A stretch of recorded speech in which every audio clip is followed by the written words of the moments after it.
एक सेठ जी थे, उनका नाम था दानचंद जी। पूज्य स्वामी श्री राजेशानंद जी महाराज सुनाते थे। क्या नाम था? जोर से कहिए। दानचंद। अब वो त्रेता के दरिद्र थे। हाँ। त्रेता से दरिद्र हो रखे आ रहे थे, मतलब 1 रुपया खर्चा नहीं। उनके घर से 4 किलोमीटर दूर गंगा जी रहती थी। कभी गंगा जी स्नान नहीं किए। क्यों? ब्राह्मण लूट लेंगे हमको। एक दिन पत्नी को आया गुस्सा, बोले तुम्हारे जैसे अभागे के साथ मेरा विवाह होके मेरा कर्म फूट गया। एक दिन तुम गंगा स्नान नहीं किए। बात लगी सेठ जी को। भोर में निकल पड़े घर से, पैदल, गाड़ी से नहीं, पेट्रोल खर्चा होगा। पैदल गए। घाट पर देखे तो बहुत सारे पंडित जी लोग। बोले इतने सारे पंडित जी हमको नोच लेंगे सब। बोले मुर्दा घाट पे चलो, वहां कोई नहीं मिलेगा। मुर्दा घाट पे चले गए, वहां कोई था नहीं। बोले बस यहीं एक डुबकी मारो, गंगा जी सब जगह वही गंगा जी है, एक डुबकी मारो, निकलो यहां से। कपड़ा वपड़ा उतारे। अब भगवान सब देख रहे हैं। जैसे दानचंद जी कमर भर पानी में गए गंगा जी में, और जैसे डुबकी लगाएं, तब तक भगवान एक ब्राह्मण का रूप धारण करके, और जहां वो कपड़ा खोले थे वहीं प्रकट हो गए। जैसे सेठ जी बाहर निकले, भगवान बोले जजमान का कल्याण हो, जजमान का कल्याण हो। सेठ जी बोले तुम कहां से आ गए? बोले बस अभी अभी पहुंचा हूं जजमान, आपको देखकर। पहले तो तुम वहां क्यों नहीं हो घाट पर? बोले भीड़ भाड़ हमको पसंद नहीं है, मैं बहुत संतोषी ब्राह्मण हूं।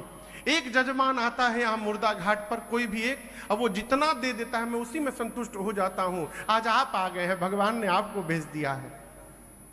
अब सेठ जी दोबारा डुबकी नहीं मारे, कहीं दूसरा मारू, दूसरा और आ जाए। उसी में निकले बाहर।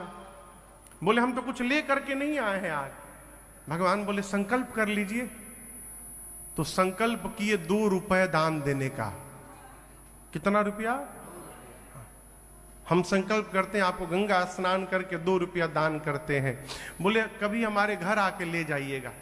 सेठ जी चले, सोचे कि अब 2 रुपया के लिए कोई 5 किलोमीटर थोड़ी 4 किलोमीटर आएगा। हाँ। घर गए, जाकर अभी पत्नी पूछी कैसा हुआ? बोला कैसा हुआ, किसी तरह पिंड छुड़ा के आ रहा हूं। अब मत कहना कभी नहाया नहीं हूं। अभी बात ही कर रहे थे, तब तक दरवाजे से आवाज आई जजमान का कल्याण हो। सेठ जी पूछे पूछो कौन, देखो तो कौन आया है। पत्नी गई तो भगवान ने सब बताया। सेठ जी 2 रुपए का संकल्प किए हैं। पत्नी ने आकर कहा कि आपने संकल्प किया है क्या 2 रुपए का? सेठ जी बोले आ गया क्या वो? इतनी जल्दी आ गया? जाकर बोलो मैं बीमार हो गया हूं। पत्नी जाकर बोली वो तो बीमार हो गए हैं। भगवान बोले क्या मेरे जजमान बीमार हो गए? मैं जजमान के स्वास्थ्य की कामना के लिए अनुष्ठान करूंगा दरवाजे पर। मेरा जजमान बीमार रहेगा, मैं चैन से कैसे रहूंगा? अब भगवान बैठ गए। पत्नी आकर बोली वो तो बैठ गया। पूजा करने लगे। अच्छा, जाके बोल दो मर गया मैं। क्या बोल रहे हैं? बोल दो मैं मर गया। अब सेठ आंख बंद करके लेट गया। अब वो पत्नी रोते रोते नाटक करके गई, मर गए, मर गए। भगवान बोले मेरा जजमान मर गया। अब जजमान का जब तक अंतिम संस्कार नहीं करूंगा कैसे जाऊंगा मैं? पूरे गांव में भगवान खबर कर दिए कि सेठ जी मर गए। पूरा गांव एकत्रित हो गया। पत्नी चिल्ला रही है मरे नहीं है। अब उसको लोग घर से बाहर निकाल कर वो उड़न खटोला पर लिटा दिए, बांध दिए डोरी से। अब वो आंख बंद किए है, सांस रोके धीरे धीरे सांस ले रहा है।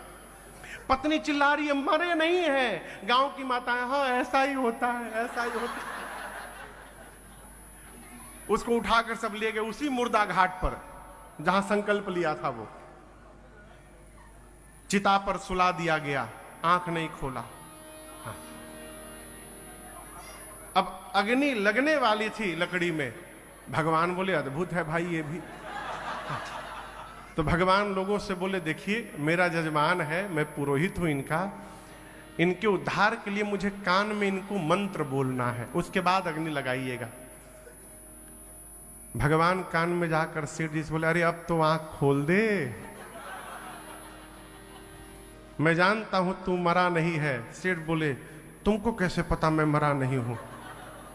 भगवान बोले, मैं भगवान हूं, मैं सब जानता हूं, कुछ भी है तेरे न देने की निष्ठा से मैं प्रसन्न हो गया हूं। हाँ, हाँ, हाँ,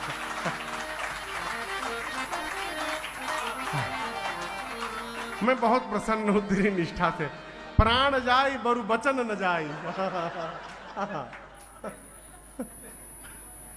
मैं बहुत प्रसन्न हूं, मांग तुझे क्या चाहिए। धीरे से आंख खोला, बोला सही में आप भगवान हैं? हाँ, जो मांगूंगा दे देंगे, जो मांगेगा दे दूंगा, बहुत प्रसन्न हूं।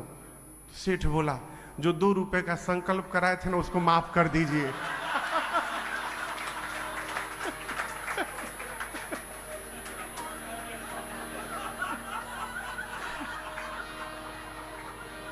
भगवान बोले, माफ कर दिया, जा।